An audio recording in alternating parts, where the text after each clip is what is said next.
বেশি শক্তির হাতে এই সমাজটা এখন হচ্ছে ইয়াকুলুল কাবিয়্যু মিনাদ দাঈফা।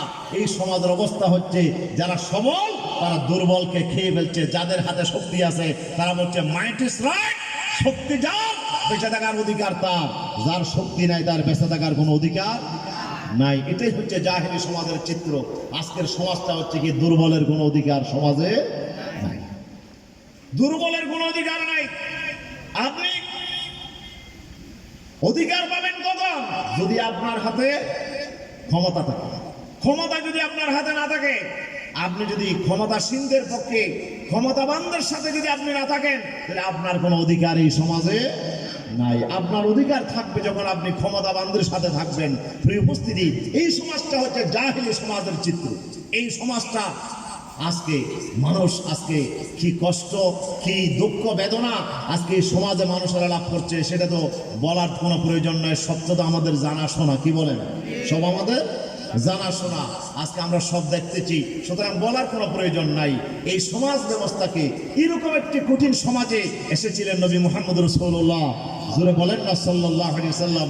আমার বিশ্ব নবী সাল্লাল্লাহু আলাইহি সাল্লাম এই সমাজ ব্যবস্থা, এই জাহিলি সমাজকে পরিবর্তন করে আমার নবীকে আপনার একটি ইসলামী সমাজ বিনির্মাণের জন্য আল্লাহ তাআলা কোরআন দিয়েছিলেন।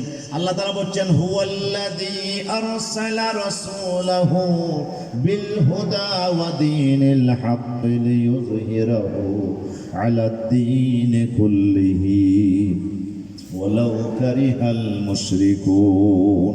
আল্লাহ রাব্বুল আলামিন বলেন, হে নবী, আমি আপনার হাতে কোরআন তুলে দিলাম, আর কোরআনের ভিতরে আমি দ্বীনে হক দিলাম। একটি দেশ পরিচালনার জন্য, সমাজ পরিচালনার জন্য সত্যিকার ইনসাফপূর্ণ আইন আমি আল্লাহ তাআলা আমার কোরআনের ভিতরে দিয়ে দিলাম। হে রাসূল, আমি আপনাকে কোরআন দিলাম, কোরআনের ভিতরে ইনসাফপূর্ণ আইন দিলাম।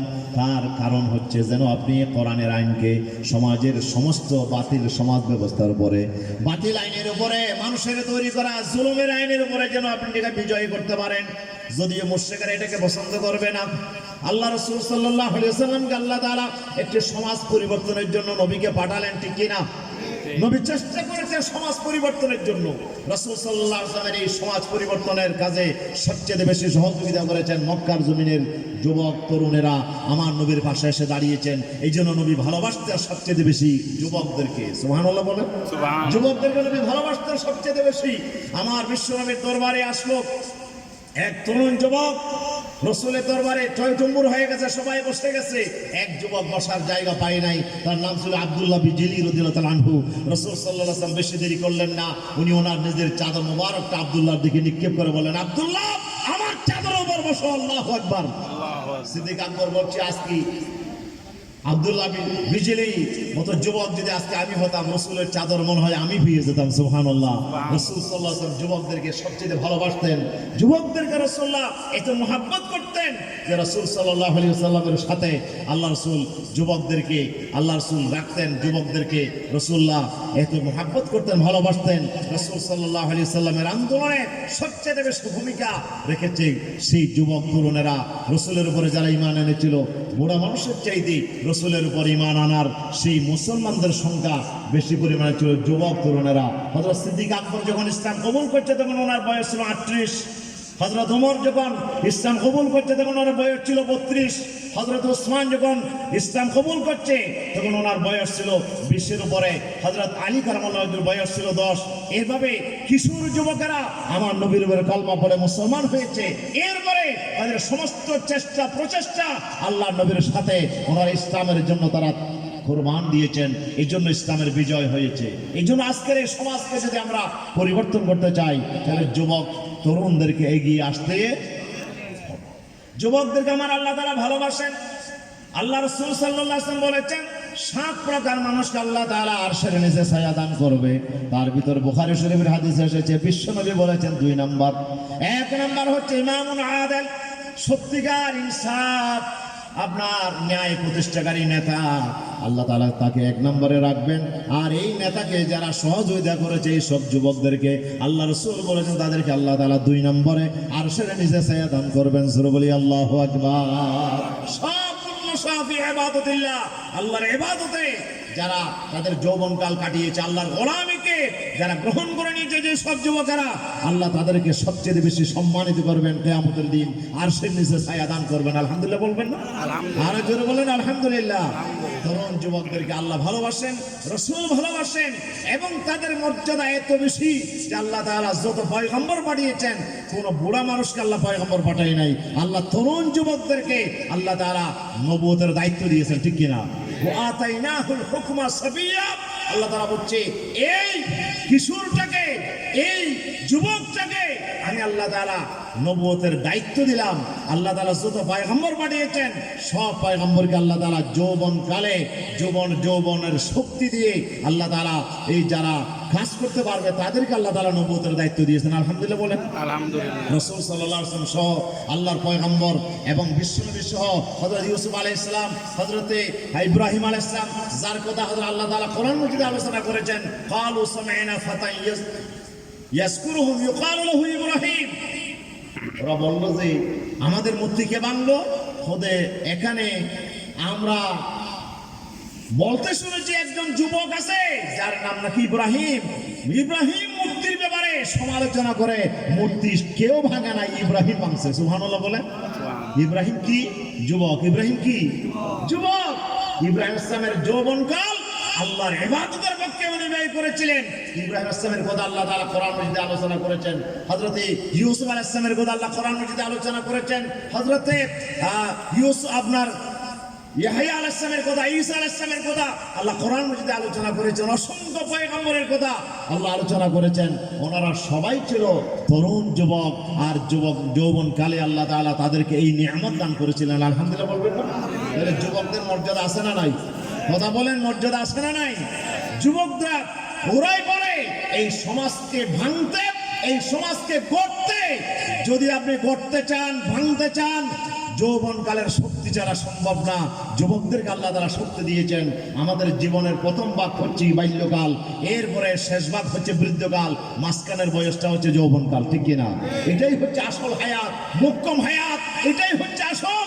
এই হায়াত দিয়ে আল্লাহ তাআলা কিয়ামতের দিন শুধু জীবন সম্পর্কে একটা প্রশ্ন হবে, আবার বিশেষ করে যৌবনকাল সম্পর্কে একটা প্রশ্ন হবে, ঠিক কিনা? পুরা জীবন সম্পর্কে একটা প্রশ্ন, 5টা প্রশ্নের ভিতরে। আর 2 নম্বর হচ্ছে ওয়ান শাবাবিহি ফিমা আবলাহু। এ বান্দা, তোমাকে আমি যৌবনকাল দিয়েছিলাম, এই যৌবনকাল কোথায় খরচ করেছো? আমার কাছে আজকে জবাব দিতে হবে, ঠিক কিনা? এই যুবকদেরকে আল্লাহ তাআলা মর্যাদা যেমন দিয়েছেন, যুবকদের দায়িত্ব বেশি। এই যৌবনকালে একটা বান্দা, একটা মানুষ নষ্ট হওয়ার জন্য কিছু দরকার নাই, যৌবনকালে যথেষ্ট। এই জন্য আরবের এক কবি বলছেন, ইন্নাশ শাবাবা ওয়াল ফারাগা ওয়াল জাদা মাফসাদাতুন লিল মারই আইয়ু মাফসাদা। ইন্নাশ শাবাবা ওয়াল ফারাগা ওয়াল জাদা মাফসাদাতুন লিল মারই আইয়ু মাফসাদা। কবি বলছে একটা বান্দাকে, একজন মানুষকে নষ্ট করার জন্য, ধ্বংস করার জন্য 3টা জিনিস যথেষ্ট। তার যৌবনকাল, তার অবসর সময়, এবং তার শক্তি, সামর্থ্য, ক্ষমতা। এটা মানুষকে ধ্বংসের ধার প্রান্তে নিয়ে যায়। হযরত আপনার এই কবি বলতেছে মাফসাদাতুন লিল মারই আইয়ু মাফসাদা। একটা ব্যক্তিকে নষ্ট করার জন্য এগুলোই যথেষ্ট। সে যদি যৌবনকালের শক্তির অধিকারী হয়, আবার ক্ষমতাও যদি থাকে, টাকা পয়সাও যদি থাকে, ফ্রি সময়ও যদি পায়, নষ্ট হওয়ার জন্য আর কিছু দরকার নাই, ঠিক কিনা? এই যৌবনকাল, এই যৌবনের তারুণ্যের কারণে অনেক যুবক আজকে ধ্বংসের দ্বার প্রান্তে পৌঁছে গেছে। অনেক তরুণ যুবকেরা আজকে তারা ধ্বংসের আপনার শেষ সীমায় পৌঁছে গেছে। এই তারুণ্য, এটা মানুষকে যেমন ধ্বংস করতে পারে, আবার এই তারুণ্যের শক্তি একটা মানুষকে উন্নতির ধার প্রান্তে নিয়ে যেতে পারে, ঠিক কিনা? এই জন্য আমার তরুণদের দায়িত্ব, আজকে বাতিলেরা, ইসলামের দুশ্মনেরা, কোরআনের শত্রুরা, নাস্তিকেরা আজকে সবচেয়ে বেশি টার্গেট করেছে আমার দেশের যুব সমাজকে, ঠিক কিনা বলেন? যুব সমাজকে ওরা টার্গেট করেছে। যুবকদেরকে তারা নষ্ট করার জন্য, যুবকদেরকে ইসলামের বিপক্ষে নিয়ে যাওয়ার জন্য ওরা আজকে যার পরনায় চেষ্টা চালিয়ে যাচ্ছে। এই জন্য আজকের তরুণ যুবকদেরকে সিদ্ধান্ত নিতে হবে, আপনারা কি ফেরাউনের পক্ষে যাবেন, ইহুদিদের পক্ষে যাবেন, আপনাকে নাস্তিকদের পক্ষে যাবেন, আপনাকে খোদার দিনের দুশমনদের দিকে যাবেন, না আল্লাহর নবীদের দিকে চলে আসবেন, ইসলামের দিকে চলে আসবেন? এই যুবকদেরকে আজকে সিদ্ধান্ত নিতে হবে, ঠিক কিনা? আজকের যুবকদেরকে আজকে আমাদের সামনে আল্লাহ তাআলা মডেল আলোচনা করেছেন। হযরত ইব্রাহিম আলাইহিস সালামের কথা, হযরত ইউসুফ আলাইহিস সালামের কথা আল্লাহ তাআলা আলোচনা করেছেন। ইউসুফ আলাইহিস সালাম ছিলেন একজন তরুণ যুবক।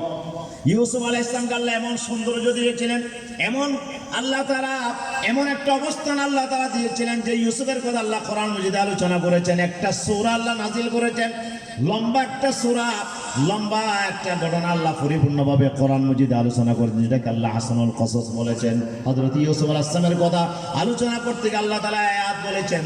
আল্লাহ তাআলা বলছেন 90 নম্বর আয়াত সূরা ইউসুফের, আল্লাহ তাআলা বলছেন ইন্নাহু মাইয়াত্তাকি ওয়া ইয়াসবির ফাইন্নাল্লাহা লা ইউযীউ আজরাল মুহসিনিন। হযরত ইউসুফ আলাইহিস সালামের ঘটনা আল্লাহ তাআলা বর্ণনা করেছেন। ইউসুফ আলাইহিস সালাম একজন তরুণ যুবক ছিল। এই যৌবনকালের সৌন্দর্য, এই যৌবনকালের সৌন্দর্য শুধু তার ছিল না, তার ছিল একটা চারিত্রিক সৌন্দর্য। তার আচার ব্যবহার ছিল এত সুন্দর, এত নম্র, এত ভদ্র। হযরত ইউসুফ আলাইহিস সালাম ছিল পয়গম্বরের ছেলে, পয়গম্বরের নাতি। সুবহানাল্লাহ বলেন। করিম ইবনুল করিম, ইবনুল করিম, উনি নিজেও পয়গম্বর, ওনার বাপও পয়গম্বর, ওনার দাদাও পয়গম্বর, দাদাও পয়গম্বর। সুবহানাল্লাহ বলেন না। ইব্রাহিম আলাইহিস সালাম পয়গম্বর, ওনার ছেলে ইসহাক আলাইহিস সালাম পয়গম্বর, ওনার ছেলে ইয়াকুব আলাইহিস সালাম পয়গম্বর, ওনার ছেলে ইউসুফ আলাইহিস সালাম পয়গম্বর। কয়জন? ওনার মতো পৃথিবীতে এরকম আর কাউকে পাবেন না যিনি আপনার বংশ পরস্পরায় তিনি পয়গম্বর। আল্লাহু আকবার।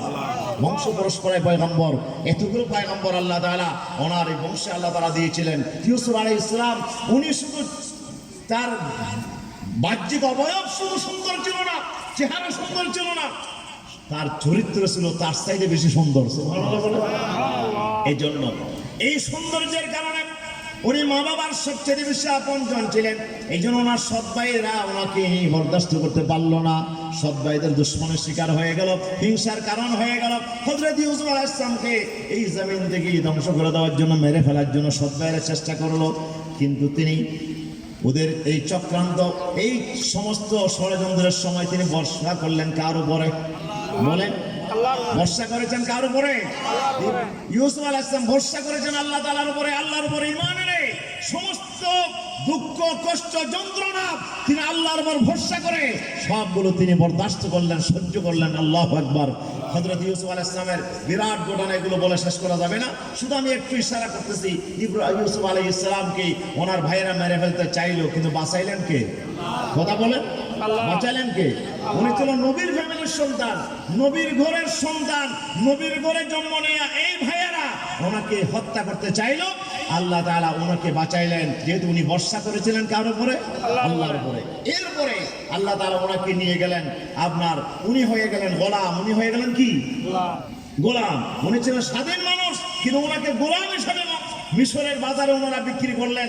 উনি এখন গোলাম হয়ে গেল, এখন চলে গেল জুলাইখার বাড়িতে, আজিজে মিসরের বাড়িতে গোলাম হিসেবে, ঠিক কিনা? এখন উনি শুধু মানুষের গোলাম ছিলেন না, উনি এই কষ্টের সময়ে উনি আল্লাহর গোলামিকে এমন ভাবে তিনি গ্রহণ করেছিলেন, আল্লাহকে তিনি ভুলে যায় নাই। অন্য কারো গোলামি করতে গিয়ে আল্লাহকে তিনি ভুলে যায় নাই, বরঞ্চ আল্লাহর গোলামিকে তিনি সবচেয়ে বেশি প্রায়োরিটি দিয়েছিলেন, ঠিক কিনা? এই জন্য ইউসুফ আলাইহিস সালামকে আল্লাহ তাআলা সেখানেও একটা বিরাট পরীক্ষার সম্মুখীন করলেন। সেখানে পড়লেন নৈতিকতার পরীক্ষা, চরিত্রের পরীক্ষা। জুলাইখা ওনাকে তার সমস্ত শক্তি দিয়ে তাকে ব্যভিচারে লিপ্ত করার চেষ্টা করলেন, আর ইউসুফ আলাইহিস সালাম আল্লাহকে ভয় করে ওনার সমস্ত প্রচেষ্টাকে বিফল করে দিয়ে তিনি তার নৈতিকতার চরিত্রকে ধরে রেখেছিলেন, ঠিক কিনা? কথা খুব সংক্ষেপ। হযরত ইউসুফ আলাইহিস সালাম ভাইদের দুশ্মনের চাইতেও আরেকটা বড় বিপদে তিনি বললেন, যেই বিপদে তিনি বলছিলেন যে রব্বিস সিজনু আহাব্বু ইলাইয়া মিম্মা ইয়াদউনানি ইলাইহি। হে আল্লাহ, জুলেখা আমাকে যেই ব্যভিচার করতে ডাকে, যেই চরিত্রহীনতার দিকে আমাকে আহ্বান করে, তার চাইতে জেলখানার জিন্দেগি আমার কাছে বেশি প্রিয়। সুবহানাল্লাহ বলেন না। হযরত ইউসুফ আলাইহিস সালাম জেলখানার জিন্দেগি গ্রহণ করলেন। তারপরে ইউসুফ জুলেখার ডাকে সাড়া দিয়ে অবৈধ কাজে লিপ্ত হলেন না। ভয় করলেন কাকে? বলেন না, ভয় করলেন কাকে? এটা কি ব্যর্থ হয়েছে? এটা কি ব্যর্থ হয়েছে? ভালো হয়ে চলার কারণে কি ইউসুফ আলাইহিস সালাম লাঞ্ছিত হয়েছে? না না, আল্লাহ ইউসুফ আলাইহিস সালামকে ওনার সমস্ত ভাইদের ষড়যন্ত্রকে আল্লাহ তাআলা বিফল করে দিলেন। ভাইয়েরা কিছু করতে পারলো না। ইউসুফ আলাইহিস সালামকে জেলখানায় দিয়েও জুলেখা কিছু করতে পারে নাই। সেই জেলখানা হয়ে গেল ইউসুফ আলাইহিস সালামের জন্য সম্মান আর মর্যাদা লাভের অন্যতম কারণ, ঠিক কিনা? সেই জেলখানা থেকে বের হয়ে ইউসুফ আলাইহিস সালাম হয়ে গেলেন মিশরের মন্ত্রী, মিশরের রাজত্বের আসন আল্লাহ ওনাকে দান করলেন। আলহামদুলিল্লাহ বলবেন না? মিশরের প্রেসিডেন্ট হলেন, মিশরের রাষ্ট্রীয় ক্ষমতা মালিক হয়ে গেলেন ইউসুফ আলাইহিস সালাম। ক্ষমতা দিলেন কে? আরো জোরে বলেন না কে? ইউসুফ আলাইহিস সালামের মতো এক যুবকের চরিত্র আল্লাহ তাআলা কোরআন মাজিদে বর্ণনা করেছেন। আল্লাহ তাআলা বলছেন ইউসুফ আলাইহিস সালামের